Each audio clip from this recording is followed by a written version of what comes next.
Alors là, je vais vous dire, en coulisses, avant l'enregistrement, on a beaucoup discuté, vraiment beaucoup discuté de cet épisode 419. À mon avis, il va être assez dense, assez construit, assez compact. Vous allez écouter ça. Bienvenue.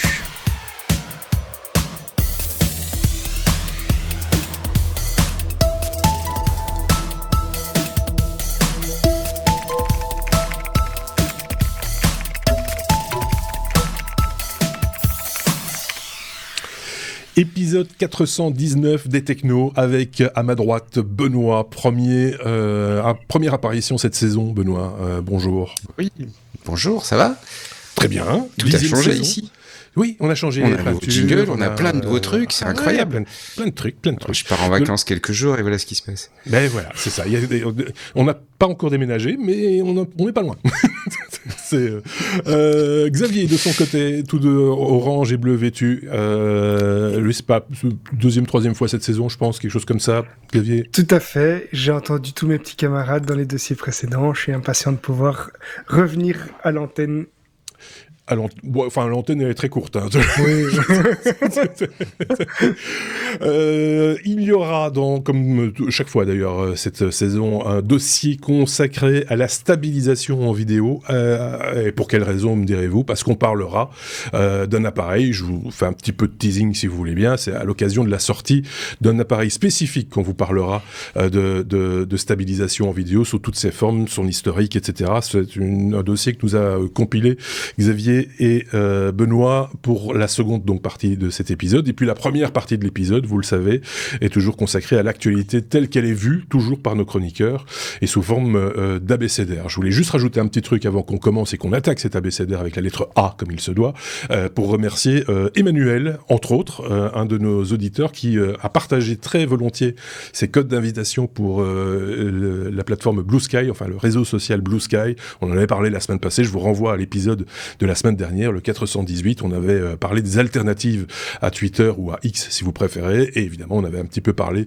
entre autres de Blue Sky. C'était l'occasion de vous envoyer quelques codes d'invitation, ce qui a été fait. Vous êtes une douzaine à nous avoir rejoints, une trentaine déjà à nous suivre sur ce réseau social. On va voir ce que ça va devenir, c'est vous un peu qui le faites évoluer ce réseau social. Il y en aura sans doute d'autres, on en reparlera effectivement à l'occasion. Vous êtes en tout cas toujours les bienvenus. Qu'est-ce qu'on peut faire ? Attendez, je cherche mon bouton. J'ai perdu un bouton. C'est d'attaquer notre abécédaire. Avec la lettre A, comme Arduino, c'est toujours l'occasion pour l'un ou l'autre. Ça m'arrive aussi de bouger une main, etc. Et il y a toujours un truc dans le chemin machin avec le. C'est ça le micro. C'est emmerdant. C'est embêtant, ça gêne tout le temps. C'est très bizarre. Benoît, on parle d'Arduino. Oui. Et à quelle occasion parle-t-on d'Arduino ? On parle d'Arduino parce qu'ils ont annoncé avoir intégré un client élastique. Alors c'est pas un élastique qu'on tire, élastique, c'est une base de données. C'est une base de données qui est spécialisée dans le traitement des données horodatées. Donc, d'accord. À la base, c'est une base de données comme il y en a d'autres. C'est une base de données documentaire. C'est pas très différent sur le concept d'une base comme MongoDB, par exemple. Mais avec vraiment tout un écosystème autour pour ce qui va être le traitement des données horodatées. C'est-à-dire, il se passe quelque chose dans le temps. Et ce quelque chose évolue. Parce que quand tu as des données qui vont évoluer dans le temps et que tu veux enregistrer avec le temps qui change et l'état de la donnée, etc., il faut pouvoir enregistrer ça de façon efficace, il faut les retrouver de façon efficace. On peut le bricoler à la mano, c'est pas ça, mais Arduino, il est passé à côté de sa gamme éducation sur une gamme pro, et dans une gamme pro, les gens aiment pas trop réinventer la roue, ils préfèrent s'appuyer sur un service qu'on paye un petit peu, mais qui a l'avantage de te faire gagner beaucoup de temps, parce qu'en final, le temps de développeur coûte plus cher que le temps du service. Et le leader du marché sur cet enregistrement et cette exploitation des données horodatées, en ce moment, c'est Elastic, qui est vraiment un petit peu partout. Alors, ça veut dire que, depuis ma petite carte Arduino, je peux me connecter sur le cloud Elastic, envoyer des données. Je bénéficie de toutes les caractéristiques du système élastique, c'est-à-dire la capacité d'ingérer de façon efficace des données horodatées, la facilité de les stocker, de les chercher, et alors Kibana, qui est leur outil pour créer des tableaux de bord. Donc je vais pouvoir facilement me créer un tableau de bord. Donc concrètement, Qu'est-ce qu'ils visent avec ça? Si vous allez si vous suivez le site sur la news, vous allez voir des beaux tableaux de bord avec des cartes, etc., qui sont créés. Vous verrez aussi du code sur comment connecter sa carte au système d'élastique. Alors, par exemple, on pourrait imaginer de s'en servir pour une société qui veut vérifier la chaîne du froid. On va avoir des capteurs qui vont vérifier, si c'est des véhicules, la position GPS peut-être, et certainement la température dans le véhicule. Pour les sites de stockage, etc., simplement la température. Peut-être également une connexion sur les systèmes électriques pour vérifier que tout fonctionne, qu'il n'y a pas de coupure d'électricité, etc. Ça, et le petit gadget va lancer ces données sans arrêt. Plus basiquement, des stations météo, peut-être aussi, tu vois, de voir exactement une communauté de stations météo et de concaténer l'information sur une carte de votre région ou autre. C'est tout à fait. Et ce qui est très malin, c'est comme derrière, tu as une base de données qui est vraiment conçue pour ça. Tu peux faire une carte, tu peux faire des graphiques, tu peux exploiter les données de plein de manières différentes, et ça les rend très accessibles. Voilà. Xavier, est-ce que ça, je vois Xavier qui fait une moue positive, j'ai envie d'appeler ça comme ça. Oui, mais il y a effectivement plein d'applications dans le monde de l'IoT que je connais bien.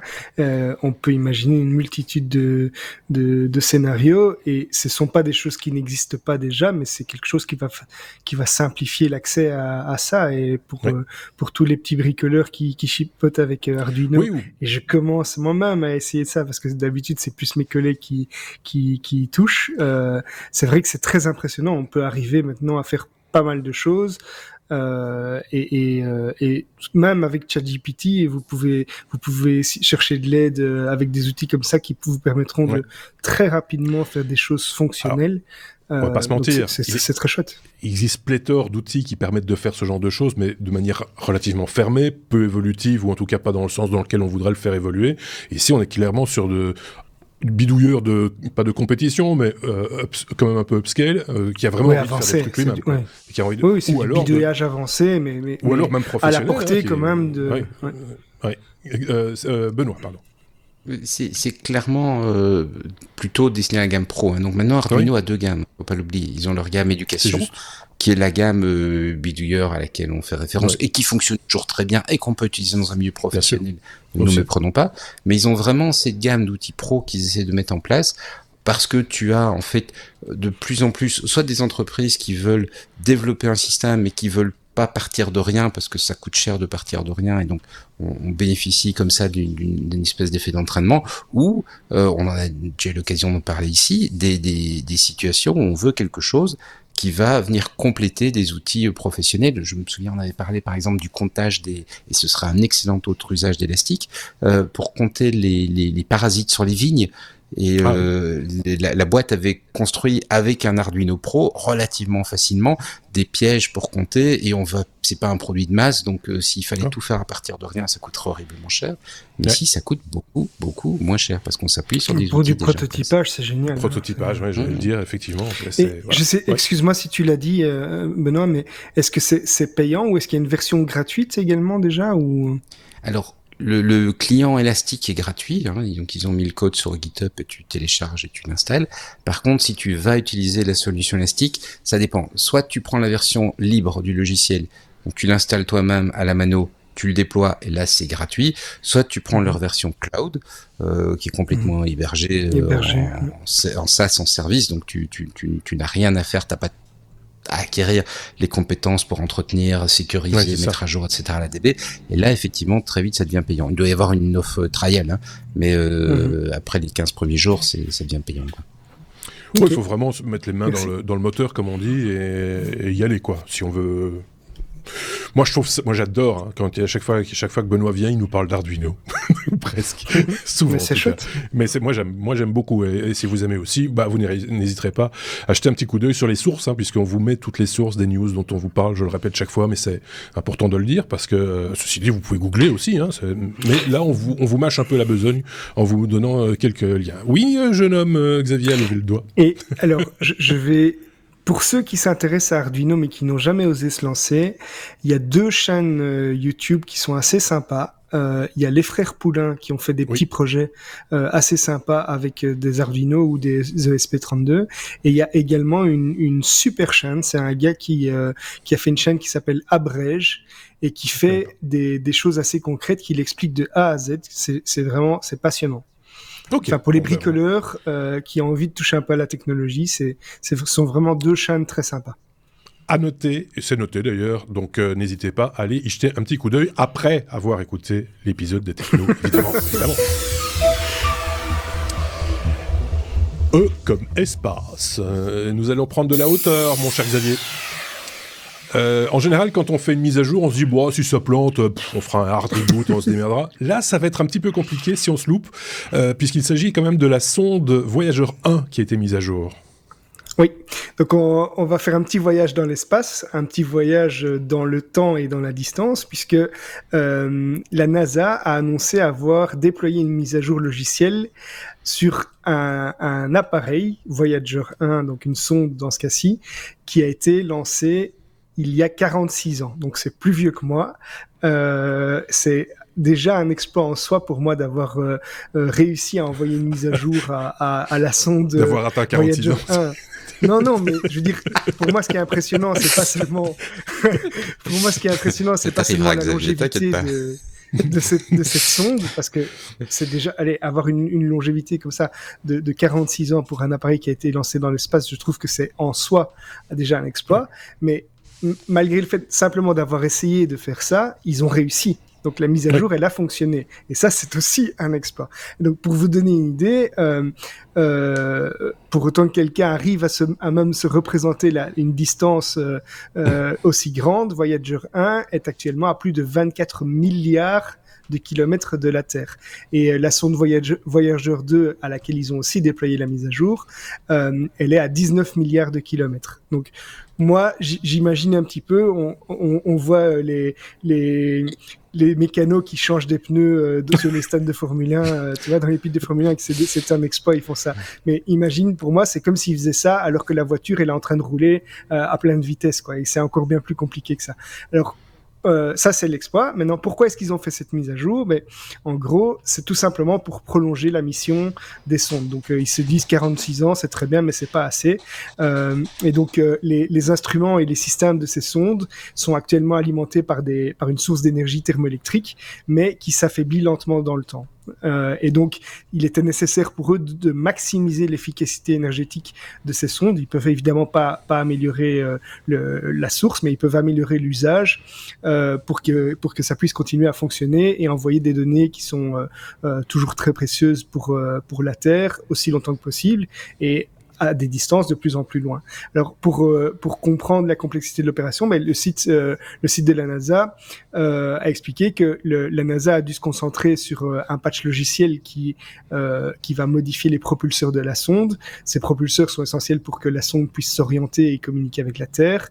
Et un autre exploit, c'est qu'ils ont, exploit ou en tout cas une touche amusante, c'est que ils ont utilisé pour ça le langage Fortran, qui rajeunit personne puisque la première version de ce langage c'était en 57.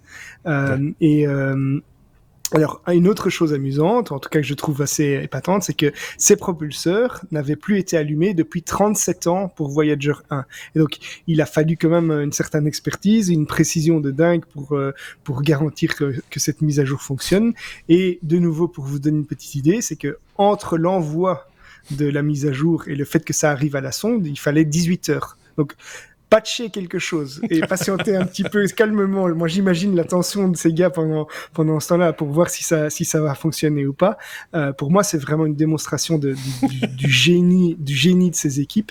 Du coup, moi, je comprends pas. Encore tantôt, j'étais en voiture et je me dis mais comment c'est possible que je sois coupé 10 fois pendant une conversation téléphonique parce que j'ai pas de réseau sur l'autoroute, quoi. Voilà. Donc je suis vraiment ébahi par les compétences de ces équipes. T'imagines 18 heures, tu sais, je reprends toujours ma maison, mais espace ou tab devant la ligne 18 heures plus tard. Non, finalement espace. 18 heures plus tard. Et nous, on rage quand il y a une page qui se cherche pas en 2 secondes sur Internet. Moi, ce que je trouve magnifique dans l'histoire, alors il y a plusieurs choses qu'on peut trouver magnifiques, et je pense que Benoît en trouvera d'autres aussi, c'est d'abord de trouver encore des développeurs capables travailler sur ce langage qui, comme tu l'as dit, est quand même déjà ancien. Mais bon, ça, à la rigueur, pourquoi pas. Par contre, qu'on puisse, de manière software, dégeler, en gros, du hardware, donc les moteurs, et les faire fonctionner de manière optimisée, après autant d'années, moi je trouve ça... il y a quand même encore des gens qui planchent... Il y a des gens qui planchent là-dessus à longueur de temps. Il y a des gens qui sont encore full-time job sur les sondes voyageurs pour essayer d'améliorer les choses. C'est un vrai métier, quoi. Je sais pas ce qu'en pense Benoît. Moi, ce qui m'impressionne le plus, c'est la gestion de la connaissance. Parce que les équipes qui ont conçu Voyager sont à la retraite maintenant. Oui. Donc, ça veut dire que le know-how a été transmis de manière à ce que les équipes actuelles soient capables de patcher comme ça. Je suis actuellement dans un projet d'évolution de système un peu ancien, et malgré des investissements importants qui ont été faits dans le passé pour documenter les choses, on se rend compte qu'on a énormément de mal sur certaines parties de système à obtenir le bon niveau d'information et avoir ce dont on a besoin pour prendre des bonnes décisions. Et c'est complexe. Et là, en fait, se dire que cette sonde qu'ils ont conçue, sans doute, parce que s'ils l'ont envoyée, ça veut dire qu'ils l'ont conçue avant. Oui, c'est voilà, ça, donc ça veut dire que c'est extraordinaire. Moi, je trouve ça vraiment extraordinaire. Parce que c'est 47 ans envoyés il y a 47 ans, ils ont peut-être travaillé dessus 10 ans avant, 57 ans. Passer la connaissance, la transmission de la connaissance prend toute son importance, ce qui est pas toujours, c'est un peu négligé par pas mal d'entreprises aujourd'hui, malheureusement. Et c'est là qu'on voit qu'il y a des coûts inhérents au fait qu'à un moment donné, tiens, c'est obsolète. Voilà. Et puis on passe à autre chose. Mais ici, ça prouve que ça a une utilité. Moi, je trouve que cette news-là, pour l'instant, elle a la médaille avec l'autre. Et sans doute aussi peut-être aussi avec la suivante. On va voir. La lettre L comme Laika. Non, pas la chienne Laika. On a pris. Parce qu'on était dans l'espace, on aurait pu imaginer. Non, on va parler de la marque Leica, les appareils photo. Vous avez vu la transition ? Waouh, elle est forte celle-là. L'intelligence artificielle s'installe partout, mais probablement pas chez Leica, Benoît. Alors, c'est pas ça que j'ai voulu dire. L'idée, c'est qu'en fait, Leica vient de sortir le M11P, qui est la version photojournaliste du Leica M11. Donc le Leica M11 et le Leica M11P, c'est l'appareil télémétrique de Leica. Il le fabrique depuis 1954. Et depuis 1954, on parle d'évolution. Voilà, exactement. On reste un peu sur la même thématique. Ils fabriquent l'appareil et ils l'ont fait évoluer de façon assez remarquable au fil du temps, puisque maintenant tu as le 11 numérique avec quand même un capteur 60 millions de pixels, avec pas mal de perfectionnement. Donc c'est un boîtier intéressant. Mais Leica sort à côté de son boîtier normal, le boîtier type P, c'est-à-dire photographique. En gros, il n'y a pas le point rouge dessus, parce que les Leica sont reconnaissables au point rouge qui indique qu'on a acheté un appareil haut de gamme. Il est plus cher, mais il n'y a pas le point rouge. L'écran à l'arrière est en saphir, ce qui le rend plus résistant. C'est sympa. Je vends des points rouges, si vous voulez. Et il a plus de mémoire. Mais surtout, c'est le premier appareil photo numérique à intégrer le Content Authenticity Initiative. CAI, pas CIA, CAI. Donc l'idée, c'est que l'appareil photo va encoder une série d'informations quand il prend la photo pour permettre de tracer l'origine de l'image. Donc on va encoder de l'information sur signer de l'information sur la photo elle-même, et sur les métadonnées de la photo, où la photo a été prise, quand elle a été prise, quel appareil a été utilisé, etc. Okay. Ce qui permet derrière d'avoir une traçabilité de l'origine de la photo. Et le contexte, évidemment, c'est dans le cadre, on le voit avec le deepfake, avec tous ces éléments, on a des images aujourd'hui dont on peut de plus en plus douter de la fiabilité, et on a des images qui vont être générées complètement artificiellement. Et là, la promesse du produit, en tout cas, c'est de dire, voilà, vu que le système a encodé ces informations, on peut remonter à la source et être certain que c'est bien une photo qui a été prise et que en face de l'appareil photo, il y avait bien les objets qu'on annonce sur la photo. Je tiens quand même toujours à rappeler, parce que il y a cette idée que La photo ne ment pas, le cadrage permet assez vite de mentir. On peut aussi ne pas mettre dans l'image les parties qu'on n'a pas envie de montrer. Si vous voyez ce qui est là ou là, par exemple, vous diriez tiens, sa maison n'est pas aussi en or qu'elle n'a l'air. Oui, mais c'est cadré scientifiquement. Si ça se trouve, t'as pas de pantalon. Ça, je ne répondrai pas. On avait dit qu'on n'en parlait pas, Marc. On avait dit qu'on n'en parlait pas.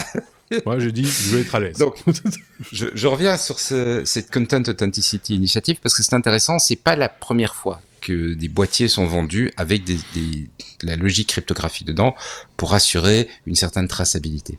Mais ce qui est intéressant ici, c'est que ce ne sont pas des produits spécifiques. Donc Nikon et Canon ont vendu ça, notamment parce que les forces de police leur demandaient d'avoir comme ça une traçabilité qu'ils avaient à l'époque du film et qu'ils avaient perdu avec le numérique. Mais les produits proposés par Nikon et Canon, en fait, étaient spécifiques aux fabricants. Donc ça veut dire que, en termes d'interopérabilité, c'est moins pratique.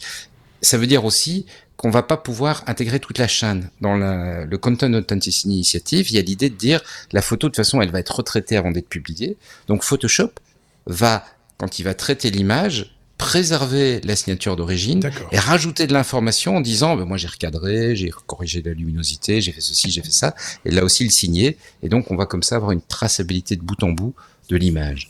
Et parce qu'il y avait déjà des informations au moment de la prise de photo. Il y a une fiche par rapport à les données EXIF.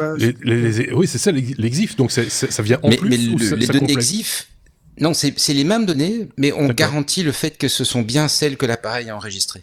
Parce qu'aujourd'hui, ce que tu peux faire, si tu veux dire par exemple, tiens, on va avoir une photo de Marc en train de faire quelque chose de répréhensible, on va demander à un système d'intelligence artificielle de générer cette image-là, et puis on va le coller dans une photo dans laquelle on va inventer les EXIF en disant, vous voyez, c'est la date, c'est l'heure, c'est bien le lieu, ça a été pris avec mon appareil, vous voyez bien que, c'est pas... Mais en fait, là, on va avoir la certitude que la photo correspond bien aux données EXIF et les données EXIF correspondent bien à la photo. Donc et que la photo n'a pas été manipulée. Alors, non seulement il y a cette traçabilité dans toute la chaîne, donc on va pas perdre l'information quand Photoshop va la retraiter, etc. On peut même la conserver quand on le met sur le site web, et donc on pourrait imaginer que les navigateurs vont le reconnaître et vont le traiter. Mais aussi, il y a le fait que c'est un espèce de petit mouvement industriel, et donc tu as des boîtes comme ARM, par exemple, qui sont impliquées, et Leica n'est pas rentré dans les détails techniques, mais j'ai l'impression qu'ils ont mis en place quelque chose qui ressemble un peu à l'enclave sécurisée qu'on a sur les iPhones. C'est-à-dire que le problème, le point faible de ces systèmes d'encodage tels que Nikon et Canon les avaient mis en place, c'est que la clé privée était assez facile à les récupérer. Il suffisait de bidouiller un peu dans le firmware du Nikon ou du Canon et on récupérait la clé privée, et donc on pouvait signer pour du faux. Mais là, ici, dès lors où les fabricants de matériel, on a quelque chose de plus sécurisé. C'est un vrai certificat d'authenticité, j'ai envie de dire, par la même occasion. Oui. Enfin, pour le moment, on l'a pas encore cassé, disons-le comme ça. On l'a pas encore. Est-ce qu'on pourrait ajouter la notion de droit sur la photo ? Par exemple, si moi je fais une photo et que je dis, moi, les photos que je fais, elles sont libres de droit, et donc, est-ce qu'on va pouvoir ajouter cette information-là ? Ce sont des choses qui peuvent être enregistrées dans les données EXIF, et on peut également enregistrer le photographe qui a pris la photo ou pas. De nouveau, logique photojournaliste, on sait bien que dans certains pays, prendre des images, ça peut être répréhensible, et donc on peut aussi dire, je veux pas que sur la photo, le nom du photographe apparaisse. Par exemple, Xavier voulait dire un truc, je pense. Ou pas ? Non, mais j'ai pensé tout le long à une bêtise, c'est que l'AFSCA va par exemple se réjouir de ça pour faire... ils vont demander de prendre des photos des bovins pour la traçabilité de la viande. Alors, pour les Français qui nous écoutent... Pour les Français qui nous écoutent, l'AFSCA, comment c'est encore c'est l'acronyme de, je ne sais plus maintenant. En fait, c'est l'organisme qui contrôle pour la sécurité alimentaire. Voilà, l'agence fédérale pour... Merci. c'est juste ça, il n'y a rien à rajouter. C'est pour éviter qu'on s'empoisonne avec des cochonneries. En gros, voilà. En fait, surtout, ils attaquent nos produits traditionnels. Hein. Aussi, c'est-à-dire que chez nous, le Roquefort, c'est pas possible. Trop de moisis. On aura bientôt une photo des vaches avec la garantie que c'était bien chez Stella. Avec le tampon bien placé. On a fait le tour du Leica, du coup, Benoît. Bon, j'ai pas dit le prix. Oh, trop tard. M comme mot de passe. Voilà, c'est comme ça. On passe à la suite. Non, rigole. C'est quoi le prix ? Alors, ça va te faire plaisir, Marc. 8 950 €. Une paille. Une paille coûte une semaine de salaire, qu'est-ce donc Je rigole, qui vont le croire. Xavier, la lettre M comme mot de passe, on va parler de Proton. Proton, société suisse, qui est spécialisée dans la sécurité de nos données, email, VPN aussi maintenant, stockage de fichiers. Tu vas nous en dire quoi ? Plus grand chose du coup. Non, je rigole. Non, je rigole. Merci, donc, on va effectivement parler de sécurité, de confidentialité grâce à Proton. Donc, pour ceux qui sont pas familiers avec Proton, Marc l'a bien dit, c'est une société suisse, coucou Thierry, qui est derrière Proton Mail. Donc, c'est un service de messagerie qui est ultra sécurisé, qui est déjà utilisé par des millions d'utilisateurs. Et cette entreprise a annoncé une nouvelle petite surprise, c'est qu'elle a lancé une fonction pour son gestionnaire de mot de passe qui s'appelle Proton Pass. Et qui permet le partage le partage sécurisé de mots de passe entre utilisateurs. Donc aujourd'hui, si vous voulez transférer un mot de passe à quelqu'un, la plupart des gens ils envoient un email. Alors quand on fait très attention, on envoie ça dans un mail sécurisé, on met pas le nom d'utilisateur et le mot de passe dans le même mail, etc. Ou même par mail, hein, on en envoie un par SMS et l'autre. Mais tout ça n'est pas très sécurisé. Non. Et donc on peut aussi se demander pourquoi est-ce qu'on voudrait partager ces mots de passe. Mais il suffit de penser par exemple au moment où on vous donnait un accès temporaire à un compte ou bien donner un accès à un membre de sa famille, un collègue de travail à un outil. Moi aujourd'hui, je me suis connecté à une application pour apprendre les langues et je voulais donner l'accès à ce compte à mon fils. Voilà, ce serait un des exemples où le SMS ou l'email n'est pas forcément la meilleure manière de faire. Et donc Proton Pass ici a développé de nouvelles fonctionnalités qui est vraiment dédiée à ça et ça va être aussi simple que du glisser-déposer. On va glisser-déposer un mot de passe sur le nom d'un contact et le destinataire n'a même pas besoin d'avoir un compte Proton pour y accéder. On va pouvoir aussi décider si le destinataire peut voir, copier ou même partager le mot de passe avec d'autres personnes et je trouve que c'est un bon point. De nouveau, ça rassure un petit peu sur la société Proton parce qu'on voit vraiment qu'ils veulent être des leaders un petit peu dans tout ce qui est confidentialité. On a évidemment la sécurité que tous les mots de passe vont être chiffrés de bout en bout et que donc même Proton n'aura pas accès à ce contenu. Donc voilà, je trouve que c'est une bonne initiative de nouveau et je tenais à la mettre en avant. Proton, je fais aucune publicité, je suis client Proton depuis un peu plus d'un an maintenant, et d'abord pour les mails au départ, et puis se sont rajoutés au fur et à mesure et très rapidement d'ailleurs les autres produits, comme le stockage de fichiers qui est plutôt bien foutu, qui demande encore à être un petit peu mieux intégré dans les applications mobiles par exemple, Calendar c'est le même principe, c'est un calendrier également, comme tu le disais, qui est un peu plus protégé qu'un calendrier Gmail, par exemple. Il y a ça. Qu'est-ce qu'il y a ? Il y a le VPN aussi. C'est assez récent aussi, le VPN. Donc, c'est pas mal.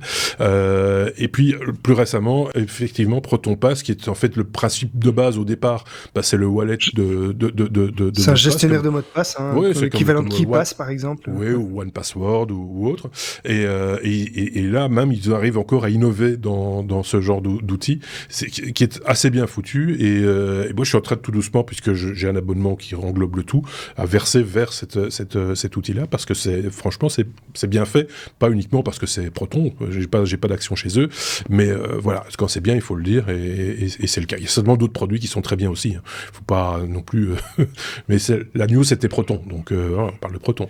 Benoît voulait peut-être rajouter un truc sur ce domaine, ce sujet, sur qu'est-ce qu'il pense de ce genre de produit, peut-être, tout simplement. On est vachement crypto dans cette émission, au final. Oui. On a parlé du LK, on a parlé du Fortran, on a parlé du Proton Pass. Mais voilà. C'est tout. C'est tout, oui, j'ai rien d'autre. Non, effectivement, je pense que la news a été très bien présentée par Xavier. Ouais, je plus sois. Ce sujet-là valait bien les deux premiers.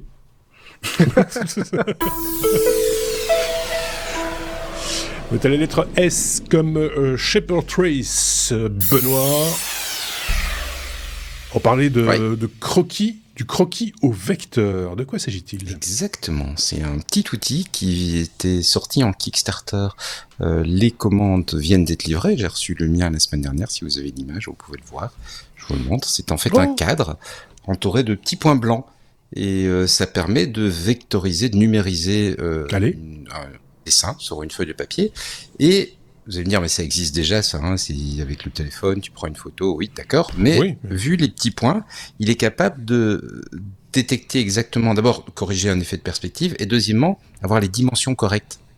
Et donc ça c'est super pratique, enfin j'espère que ça va être super pratique, ça va clair, je dois le recevoir, je pense que ça va être super pratique pour tout ce qui va être faire des modèles pour la CNC ou de l'impression 3D. Un exemple très concret, j'ai une balance dans ma cuisine et je voudrais lui faire un petit plateau. Mais cette balance, elle a des courbes. Le machin n'est pas droit, c'est avec des courbes et tout ça. Et j'ai passé, je pense, jusqu'à présent à peu près 7-8 heures à essayer d'avoir parce que je veux que le plateau suive vraiment les courbes, à essayer de modéliser correctement les courbes, mesurer, réessayer, merde, je me suis encore trompé, merde. Et là, je pense que ce que je vais faire, je vais mettre la balance sur une feuille de papier, je vais tracer autour, je vais faire une photo et je vais me dire que j'ai été bête de ne pas attendre de recevoir mon Shaper Trace. Alors, j'ai pas encore eu l'occasion de le faire, mais j'ai fait quelques essais. Les images qu'il prend sont vraiment à la taille et vraiment avec les rendus, etc. Donc j'ai confiance dans le fait que ça va bien se passer. C'est un des exemples d'utilisation qu'il recommande. Il y a aussi toute une série d'idées où tu vas te dire tiens, je couperais bien ça dans ma CN, mais rien que faire le modèle va te prendre beaucoup de temps. Et là, tu sais que tu vas pouvoir gagner du temps. Donc derrière, pour injecter dans une CN, pour injecter dans une imprimante 3D ou dans une découpeuse laser. Hein. Vraiment gagner du temps dans la modélisation. Ah, je pense que ça va lui plaire, effectivement. Tous ceux dans l'équipe qui aiment ce genre et ils sont nombreux.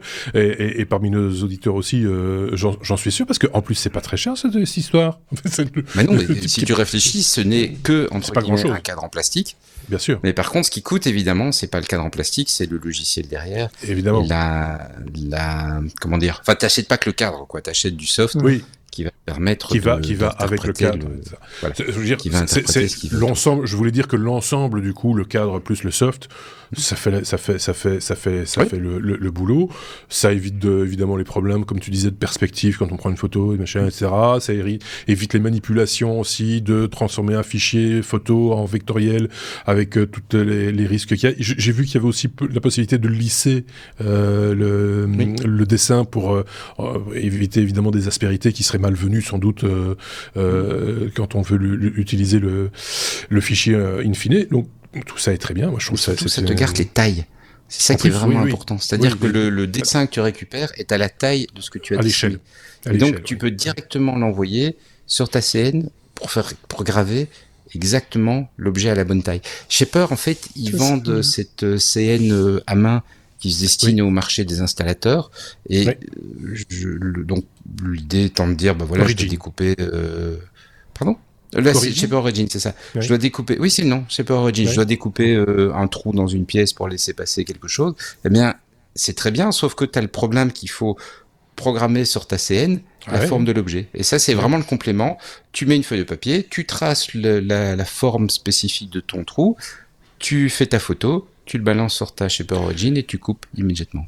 Pour ceux qui ne voient pas de quoi on parle quand on parle de Shaper Origin, c'est c'est une défonceuse, en gros, si vous faites un peu de menuiserie, mais qui a la particularité d'avoir un écran et d'avoir un espèce de viseur, en quelque sorte, pour viser et suivre un trait qui est virtuel, puisqu'il n'est que sur l'écran, et qui corrige même, si on dévie un tout petit peu, la toupie, enfin la fraiseuse, va un peu suivre, va se mettre un peu plus dans l'axe. Évidemment, il ne faut pas courir à 2 mètres, mais de quelques millimètres, ça récupère et ça fait des courbes bien courbes. Et enfin, c'est censé l'être en tout cas. Et c'est la version, on va dire, de CNC compacte qui se range facilement dans l'armoire, qui prend pas de place, etc. Même s'il faut de la place pour l'utiliser. Ça, c'est clair que c'est fonction de. Je pense que c'est plutôt la version de la CN que tu emmènes sur le terrain. Parce que le problème d'une CN traditionnelle, c'est que tu dois amener la pièce à découper sur ta machine, la positionner, la fixer, etc. Et donc, si par exemple, tu fais une installation de meubles et que tu dis, je dois découper une forme dans mon meuble, bah, tu dois démonter ton plateau, l'amener à l'atelier. C'est compliqué. C'est plus amener la CN à l'objet que vraiment La facilité de rangement, je pense. Oui, sans doute. Xavier, c'est sans doute une remarque à faire parce qu'il adore ça aussi. Oui, alors ça m'a fait penser à plusieurs choses. Je me dis qu'il pourrait y avoir des évolutions aussi de cet objet en 3D pour en faire de la photogrammétrie pour la 3D. Et l'autre chose que à laquelle j'ai pensé directement, c'est que effectivement l'innovation n'est pas spécialement dans le cadre qui est assez facile à reproduire sans doute, mais qui a été, même s'il a été calibré, etc. Mais je me demande à quel point ils ont protégé cette invention, parce que je pense que même si c'est une invention qui est géniale, c'est quelque chose qui doit être assez facile à copier ou à rendre libre, parce qu'on pourrait imaginer des solutions qui permettent de créer ses propres cadres au final. Donc oui. voilà, j'imagine qu'ils ont dû protéger l'idée d'une manière ou d'une autre. Ça, j'ai envie de dire, c'est plus leur problème que le nôtre. Ah oui, non, mais je ne dis pas que c'est. Oui, mais t'as raison. C'est juste que je me dis, c'est un projet que des gens pourraient, à mon avis, je vais pas dire que c'est facile, mais pourraient reproduire et mettre dans le monde du libre, quoi. C'est ton point de vue d'entrepreneur qui parle, pas d'utilisateur pour le coup. Voilà. Pour répondre à Xavier, donc au dos du cadre, tu as un petit QR code qui est unique à chaque cadre et qui leur permet d'identifier que tu as bien acheté un cadre chez eux. Alors, évidemment, ça n'empêcherait pas qu'un produit libre reprenne l'idée et fasse un cadre libre. Moi, je parlais pas de copie libre, etc. Oui, c'est ça. Je parlais pas de copie, je parlais du fait de créer ça soi-même, quoi. Oui, ça c'est le risque, c'est effectivement. Voilà, un chouette. Mais c'est super, c'est génial. Honnêtement, c'est vraiment très bien sympa. Pensé. Moi, j'adore ces idées simples, mais qui finalement, au bout de course, rendent des services qui a pas eu facile à concevoir, mais qui rendent des services en bout de course. Oui. Vas-y. Si on combine ça, par exemple, à un outil comme... moi, j'utilise beaucoup CamScanner pour scanner des documents. Et tu sais, après, tu peux rejouer avec les points de vue, etc., pour avoir une photo qui est bien de ton document, qui est bien rectangulaire, parce que selon l'angle dans lequel tu prends, ton image n'est pas toujours bien plate. Avec un cadre comme ça qui entourerait ton document, tu n'aurais même plus besoin de recadrer ou de mettre les bonnes proportions. Ce serait un chouette complément en fait à un outil comme CamScanner ou autre, ou Adobe Scan. Enfin voilà. Voilà. Et si vous, de votre côté, vous avez des idées de l'usage qu'on pourrait en faire ou améliorer, etc., n'hésitez pas à le partager avec la communauté via les commentaires, évidemment, via les réseaux sociaux, les bons réseaux sociaux, et voilà. Et via notre site, lestechno.be également. Merci Benoît pour cette news. Qu'est-ce que j'allais faire pousser sur cette lettre-là? La lettre S comme stabilisation, si vous le voulez bien. Stabilisation qui sera aussi au menu du dossier qui arrive juste après, je le dis en passant, parce qu'on va parler encore stabilisation, à la faveur de la sortie prochaine de ce nouvel accessoire ou nouvel outil proposé par DJI, l'Osmo Pocket 3, Xavier, qui sort, je pense, j'ai vu une date qui est aujourd'hui, jour d'enregistrement, 26 octobre ou 25 octobre.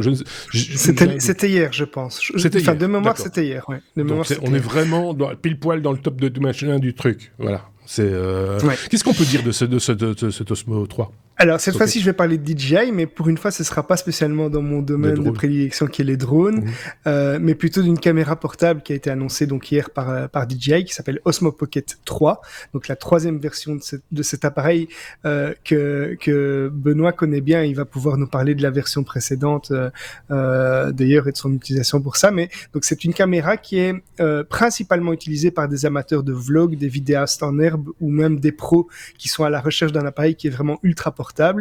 Le premier point qui frappe, parce que moi j'avais la DJI Osmo Plus qui était une caméra déjà assez haut de gamme pour des amateurs, donc c'est soit amateur avancé, soit professionnel qui cherche quelque chose de fort portable. Donc le premier point qui frappe, c'est la taille. Donc c'est vraiment un appareil qui porte bien son nom, ça tient dans la poche, sans pour autant compromettre la qualité et les fonctionnalités. Alors si on parle un petit peu technique, cette caméra, elle est équipée d'un capteur 4K qui va cette fois-ci pouvoir atteindre 120 images par seconde. Donc c'est idéal pour capturer des images qui sont vraiment ultra nettes et très fluides. Ce qui rend cette Pocket 3 unique aussi, c'est son axe de stabilisation mécanique sur 3 axes. On n'est pas dans de la stabilisation numérique, on vous expliquera dans le dossier ce que c'est. Donc c'est un petit gadget qui va vraiment faire des miracles pour rendre une image, des vidéos super stables, même si on court ou si on se déplace dans des conditions difficiles. Alors, si on parle des nouveautés par rapport à la Pocket 2 que Benoît a, c'est un capteur CMOS de 1 pouce, donc on va avoir une meilleure qualité d'image avec une plus grande profondeur de champ et une meilleure sensibilité en basse lumière. La résolution maximale, elle va passer de 16 à 20 mégapixels. On a un mode ralenti qui va pouvoir atteindre 120 images par seconde en 4K. Donc ça, c'est quand même déjà assez impressionnant. Si on veut faire des ralentis, c'est pas mal pour le sport ou enfin pour faire des effets de ralenti dans une vidéo. On a un écran tactile rotatif de 2 pouces. Donc ça va permettre de basculer en un petit geste du mode horizontal au mode vertical qui est de plus en plus utilisé, notamment pour faire des vidéos sur les réseaux sociaux comme TikTok. On a un système audio qui est amélioré puisqu'il est en stéréo maintenant et avec une qualité de son qui est également améliorée. Donc on sait que c'est d'autant plus important. C'est pas à toi que je vais le dire, Marc, mais donc quand on fait de la vidéo, on veut aussi avoir un son de qualité. Et DJI semble bien avoir compris ça puisqu'ils ont vraiment mis des micros de meilleure qualité pour avoir un son clair, précis. Et puis ils ont intégré l'IA, on en parle maintenant de plus en plus avec Active Track, qui est quelque chose qu'ils avaient déjà dans des caméras comme celle que j'avais moi, l'Osmo Plus, mais qui va être ici dans sa version 3.0 et qui permet à la caméra de suivre un sujet en mouvement automatiquement. Alors en termes de prix, on est un peu au-dessus des modèles précédents, mais vu les améliorations qu'il y a, on peut dire que c'est justifié. Donc c'est 539 € donc pour la caméra, son étui et son câble. Là je remercie Benoît qui m'a fait des petites notes très sympas. Et il y a un kit créateur de $679 qui va vous fournir un micro sans fil, un mini trépied, un sac, une batterie en plus. Donc voilà, différentes offres actuellement proposées. Et donc moi j'invite ici à Benoît de parler de son expérience parce que moi je n'ai pas testé la Pocket 2 et donc son expérience sur la Pocket est sans doute parlante. Oui, du coup, 3 versus 2, qu'est-ce qui est mieux? Alors, ce qui est mieux, je pense que Xavier l'a bien résumé. Hein. On a toutes les améliorations en termes de qualité d'image, puisqu'on va avoir un capteur plus grand. On a l'écran qui est beaucoup plus grand, parce que c'est un vrai défaut de la Pocket 2. Mais à l'usage, parce que je pense que c'est ça on peut compléter à ce que Xavier a dit. Moi, cette Pocket 2, c'est une caméra que j'adore pour tout ce qui va être voyage, déplacement. Tu vois, tu fais un petit week-end, t'as pas envie nécessairement de filmer ou t'as envie d'être dans le week-end, mais tu te dis que t'aimerais bien ramener quelques images mobiles. Et cette caméra, elle est géniale. Tu l'as dans la poche, tu te rends même pas compte que tu l'as dans la poche. Elle est pas plus encombrée qu'un smartphone, mais tu la sors et tu fais des images qui sont quand même très correctes. Avec les limites du gadget, hein. On n'est pas sur du très haut de gamme, mais on a des images qui sont très correctes parce qu'elles sont très stables. Donc c'est agréable de les regarder par la suite. Là où généralement une toute petite caméra, tu la tiens au bout de ta main et puis comme ta main tremble, tu as quelque chose qui n'est franchement pas exploitable. Donc c'est grand, c'est tout petit. Hein. Là c'est la 2 que j'ai actuellement. La 3 au demeurant, elle est en vente. Hein. Donc ils ont annoncé et le jour où ils l'annoncent, elle est en vente. Mais donc le gadget s'allume avec ce système de stabilisation à 3 axes, comme l'expliquait Xavier, et c'est vraiment super pratique. On la met dans n'importe quelle position. On peut la mettre à l'horizontale devant soi et on va pouvoir filmer. Elle va maintenir l'image très équilibrée. Donc si on veut filmer bas, par exemple, on voit très bien l'écran. On peut la mettre devant soi. On la met n'importe où. On a toujours des images qui sont correctes et qui sont tout à fait exploitables sans se prendre la tête. Ça, c'est vraiment génial. Alors, il faut dépasser le côté un peu atypique de l'outil. C'est pas un appareil photo ou une caméra vidéo traditionnelle. Ça se tient pas de la même façon, ça se manipule pas de la même façon, ça se range pas de la même façon. C'est différent. Voilà, c'est autre chose. Moi, ça m'a jamais vraiment dérangé de voir ce genre d'appareil. Je suis toujours un peu dubitatif sur du coup. Hein, il faut être honnête. C'est quand c'est atypique, on a toujours un peu peur. Voilà. Et en même temps, on sait aussi que quand tu parlais des drones, Xavier. Les images que produisent, et j'imagine que derrière c'est la même technologie, les images que produisent les drones DJI, quand on les voit maintenant au niveau même professionnel ou au niveau des documentaires ou sur certaines chaînes YouTube, même en 4K, etc. Enfin voilà, tout ça a super bien évolué et ça n'est pas source de déception. Je veux dire, c'est pas, on pourrait dire ça pourrait être mieux, ça peut toujours être mieux, mais vu le prix et vu les moyens engagés, je trouve ça plutôt ça évolue très très vite. Moi, quand je vois, j'ai la Osmo Plus qui est, ça offre une vraie différence par rapport à ce qu'on filme avec un smartphone, en termes de qualité de stabilisation. La stabilisation apporte quelque chose. Mais quand je vois cet appareil-là, par rapport à il y a quelques années, mon appareil, en termes de poids, l'Osmo Plus est quand même déjà assez lourd. Quand tu veux, tu le prends en voyage, tu hésites quand même à le prendre dans une sortie parce que ça a un certain poids malgré tout. Un encombrement, tu le mets pas dans ta poche. Cet appareil-là, c'est incroyable. C'est vraiment une évolution en quelques années de produit Osmo Plus que là, je pense que tu vas plus te poser la question. Si tu veux filmer un peu quand t'es en voyage, tu le prends et c'est tout, quoi. Je veux dire. Évidemment, il existe des alternatives, on va y revenir. Je tiens juste à préciser un truc, c'est que, contrairement à d'autres, on n'est pas payé pour en parler. Je vais juste faire cette petite précision, parce que des fois on se dit, même moi, je me pose la question, quand je regarde une vidéo sur YouTube, j'écoute un podcast, etc., et qu'on m'en parle de produits et qu'on en dit du bien, surtout, je me dis... Tiens, je vais quand même aller regarder la description. Est-ce qu'il n'y a pas une petite notification quelque part ? Non, ici, il n'y en a pas, parce qu'il n'y a pas de pollution. On l'a pas reçu en test non plus, rien du tout. Et on l'a pas reçu en test non plus. C'est une honte, d'ailleurs. Non, je rigole. Mais voilà, c'est parce que... On peut recevoir un test.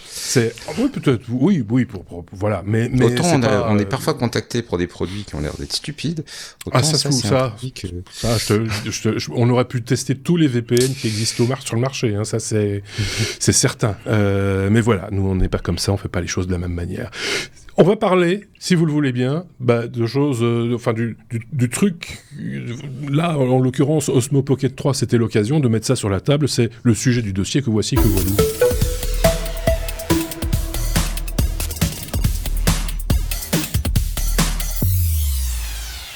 Parce que c'est bien Osmo Pocket 3, mais pourquoi et comment stabiliser ? C'est la question à laquelle vous vouliez répondre dans ce dossier, qui est le gros sujet de l'épisode. Dossier, c'est le terme un peu pompeux, parce qu'il faut bien accrocher, il faut bien mettre des étiquettes sur les choses. Xavier, on va parler donc de manière générale de stabilisation sous toutes ses formes, parce que je suis sûr qu'en parlant là du sujet de la sortie du DJI Osmo Pocket 3, certains se sont dit « Ouais, mais il y a aussi moyen de stabiliser ainsi, ou comme cela, ou avec ça, ou voilà ». Oui, effectivement, on peut en parler, Xavier. Pourquoi d'abord stabiliser ? Alors, ça se résume très facilement. La première chose, c'est tout simplement pour éliminer les tremblements involontaires. Quand on filme, aujourd'hui, si vous sortez votre smartphone, il peut faire des super images, il peut faire des super vidéos, mais vous le tenez à la main, vous tremblez, et donc quand on veut filmer quelque chose de sympa, eh bien, on a un souci, c'est que on tremble. Ça s'améliore en général pas avec l'âge, mais même vous êtes sur un bateau, vous êtes en voiture ou n'importe quoi, mais vous tenez votre smartphone, inévitablement, votre image va trembler et c'est pas volontaire et ça, c'est gênant dans la caméra. La deuxième chose, c'est tout simplement d'améliorer la lisibilité et l'esthétique de la vidéo. Donc, il y a des raisons esthétiques.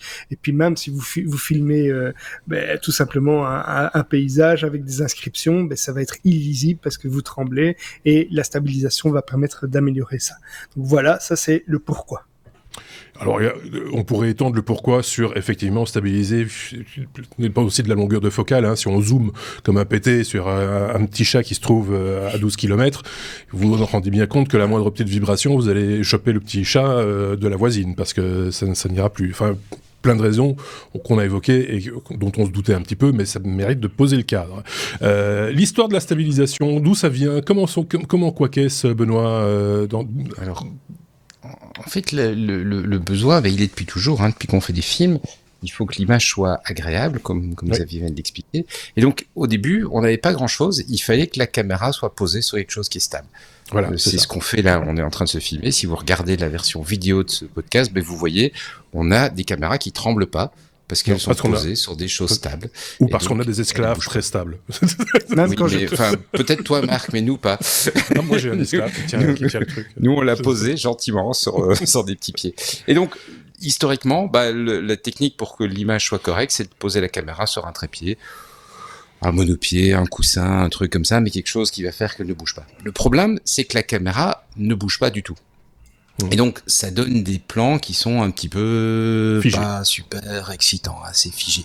Bon, on regardait ce week-end avec ma fille, parce qu'elle se demandait qui était Louis de Funès.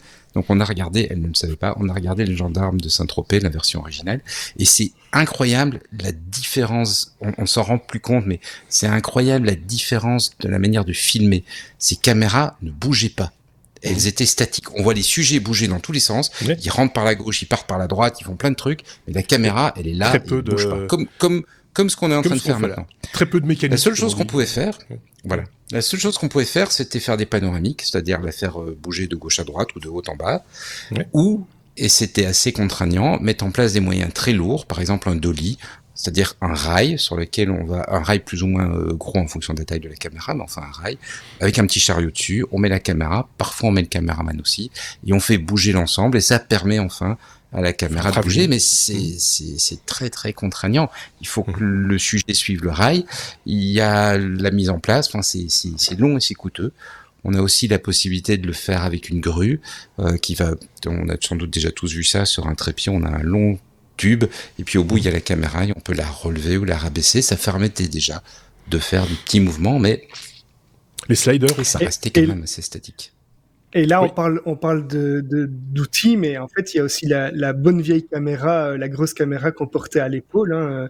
Donc, c'est une première stabilisation, mais ces gens faisaient déjà un effort de stabilisation. Alors, il y a une manière, quand on a la caméra à l'épaule, il y a une manière de respirer par le ventre pour éviter justement d'avoir des mouvements, par exemple.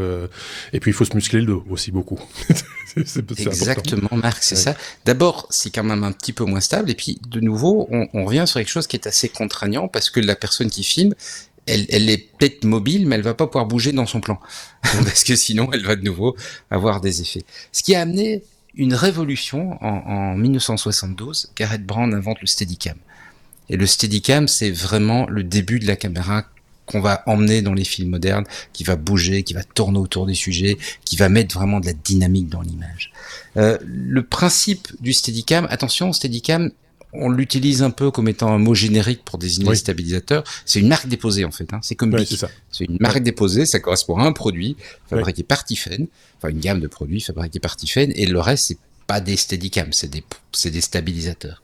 Le principe du Steadicam, c'est de faire une stabilisation inertielle. C'est-à-dire que la caméra est posée sur ce qu'on appelle un cardan en français, un gimbal en anglais, c'est-à-dire qu'elle va avoir la possibilité de tourner dans tous les sens, assez librement, et on a mis un contrepoids qui va faire, contrepoids, et qui va éviter que la caméra ne bouge, et qui va donc lui donner une grande stabilité. On prend ça, généralement on y ajoute un bras et une veste assez... pour pouvoir porter l'ensemble, et ça va permettre à l'opérateur, à la personne qui filme, de pouvoir filmer en se déplaçant lui, et avec la caméra qui va rester, avec un petit peu d'entraînement, parfaitement stable.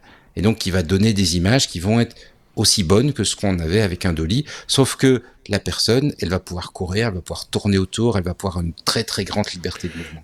Mais du coup, on a 2 fois le poids de la caméra. C'est-à-dire qu'il y a le contrepoids, entre guillemets, qui va garantir la verticalité du pied et qui pèse son pesant de cacahuètes par rapport à la caméra qui se trouve à son sommet. Plus elle est lourde, plus il faudra mettre 2 poids en dessous. Voilà. Et c'est très technique. Moi, j'ai un Steadicam Merlin il les vend plus maintenant, mais qui était à l'époque un produit qui était destiné au public intéressé, qui a le même principe de contrepoids et qui est un produit assez solide, mais il a fallu une journée de formation. Ouais. Les vidéos YouTube, ça suffisait pas, une journée de formation pour apprendre à l'équilibrer. Et quand je dois m'en servir, il faut que je me réentraîne quelques heures. Parce que c'est vraiment très très subtil. Le plus petit mouvement qu'on fait mal, la caméra, elle est en équilibre, mais elle est très précisément en équilibre. Donc si on fait un petit faux mouvement, paf, elle part, elle pendule, elle va avoir des problèmes. Donc c'est pas une solution qui est très très accessible. Et l'autre point aussi, c'est que puisqu'on parle d'un contrepoids, le moindre changement qu'on fait sur sa caméra, il faut adapter le contrepoids et donc ça prend quand même un temps. Changement d'optique. Il y a même... Oui, voilà, exactement. Tu changes d'optique, tu peux recommencer à rééquilibrer tout ton ensemble. Et ça prend quand même un certain temps, donc c'est pas une solution qui va être complètement accessible. Ce qui va nous permettre de regarder à des solutions qui vont être un peu plus accessibles à partir de là. Tant mieux, j'ai envie de dire. Moi, j'ai connu, pour l'anecdote, un cadreur qui était justement steadicammer, comme on dit, et qui faisait des captations d'images sur des concerts de rock. Et il fallait surtout pas que le concert dure plus de 50 minutes, parce qu'après 50 minutes, il était cuit. Il tenait plus debout, parce que c'était une horreur, quoi. Il lui fallait une semaine après pour récupérer. Donc voilà. Autant le savoir aussi, c'est pas la solution de monsieur ou madame tout le monde. On va le préciser aussi par ailleurs. Je sais plus où j'en suis dans ma conduite, donc on a parlé de stabilisation logicielle. Et donc on arrive à la stabilisation numérique du coup. Xavier, ça c'était l'autre solution de monsieur et madame tout le monde que certains se sont écriés en disant oh là là, mais il y a plus simple. Xavier, on va voir que c'est pas nécessairement plus simple ou plus efficace. C'est ça. En fait, on a parlé ici d'accessoires qui permettent de stabiliser l'image. Il y a des techniques qui sont différentes, qui utilisent une stabilisation numérique. Et ça, cette stabilisation numérique, elle peut se faire donc en post-traitement, mais elle peut se faire aussi directement pendant la captation. Donc il y a des appareils qui stabilisent en direct votre image grâce à des outils numériques. Et comment est-ce que ça fonctionne?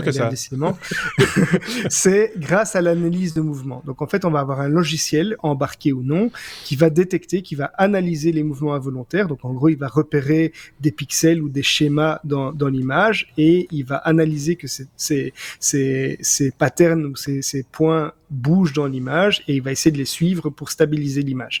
Et une fois qu'on a détecté et qu'on a analysé ces mouvements, il y a un recadrage qui va s'opérer. Donc, c'est-à-dire que l'image va être recadrée pour éliminer ces mouvements.